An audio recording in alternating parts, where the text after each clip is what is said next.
Delhi police आयुक्त कार्यालय के आदेशों में कहा गया है कि वे 31 अगस्त तक अपना विकल्प दे दे। कोई भी योग्य कार्मिक इस विकल्प से दूर न रहे, इसके लिए संबंधित विभाग द्वारा ये सूचना उन तक पहुंचाने का हर संभव प्रयास किया जाएगा। केंद्रीय अर्धसैनिक बलों और दिल्ली पुलिस के कुछ ऐसे कार्मिक जिन्हें ज्वाइनिंग के बाद राष्ट्रीय पेंशन प्रणाली एनपीएस में शामिल कर दिया गया था, अब वे दोबारा से पुरानी पेंशन योजना ओपीएस का लाभ ले सकते हैं।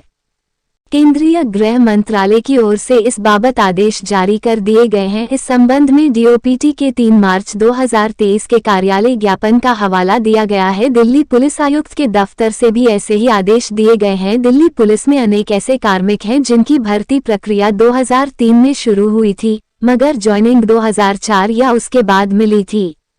इस क्रम में करीब 3 दर्जन वे एसआई भी शामिल हैं जो सीधी भर्ती के जरिए सेवा में आए थे। इनकी ज्वाइनिंग 2005 में हुई थी, जबकि भर्ती प्रक्रिया 2003 में शुरू हुई थी। नतीजा, इन सभी को एनपीएस में शामिल कर दिया गया। अब ऐसे सभी कार्मिकों को पुरानी पेंशन चुनने का विकल्प दिया गया है। केंद्र सरकार के इन आदेशों में कहा गया है कि ऐसे अधिकारी या कार्मिक जो राष्ट्रीय पेंशन प्रणाली को अधिसूचित किए जाने की तारीख यानी 22 दिसंबर 2003 से पहले विज्ञापित या अधिसूचित किए गए पदों के तहत केंद्र सरकार की सेवाओं में शामिल हुए हैं, अब ऐसे सभी कर्मी या अधिकारी केंद्रीय सिविल सेवा पेंशन नियम 1972 अब 2021 के तहत पुरानी पेंशन योजना में शामिल होने के योग्य हैं। उन्हें दोनों विकल्पों में से एक चुनना होगा।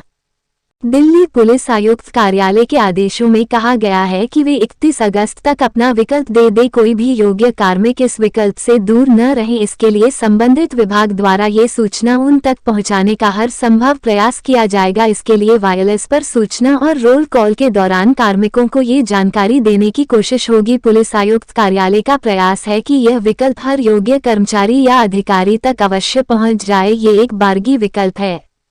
31 अक्टूबर तक हर तरह से यह प्रक्रिया पूरी कर ली जाएगी। केंद्र सरकार के अन्य विभागों में कार्यरत कार्मिकों को भी यह विकल्प दिया गया है, उन्हें भी 31 अगस्त 2023 तक इस विकल्प का उपयोग करना होगा। अगर कोई योग्य कर्मचारी उक्त अवधि तक पुरानी पेंशन योजना का विकल्प नहीं चुनता है तो इसका मतलब ये निकाला जाएगा कि वह कर्मी राष्ट्रीय पेंशन प्रणाली में रहने का इच्छुक है, उसे एनपीएस के तहत लाभ प्रदान किए जाएंगे। कोई भी योग्य कर्मचारी अब इन दोनों योजनाओं में से कोई एक विकल्प चुन लेता है तो वह अंतिम विकल्प माना जाएगा। उसके बाद विकल्प में कोई बदलाव नहीं होगा। बता दें कि केंद्र सरकार के तहत सीएपीएफ, दिल्ली पुलिस और अन्य विभागों में अनेक ऐसे कर्मी हैं जिनकी भर्ती प्रक्रिया 22 दिसंबर 2003 से पहले शुरू हो चुकी थी, लेकिन उनकी ज्वाइनिंग 2004 या उसके बाद हुई है।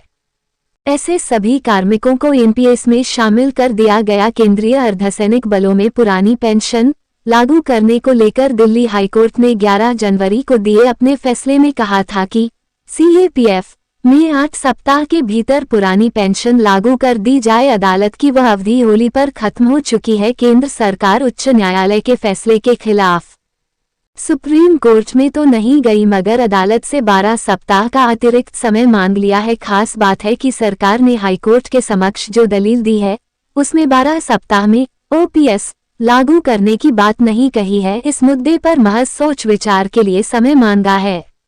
इस अवधि में केंद्र सरकार दिल्ली उच्च न्यायालय के फैसले के खिलाफ सुप्रीम कोर्ट में भी जा सकती है या कानून के दायरे में कोई दूसरा रास्ता भी अख्तियार कर सकती है। केंद्र सरकार ने हाईकोर्ट में दी अपनी याचिका में ये सब अधिकार अपने पास सुरक्षित रखे हैं।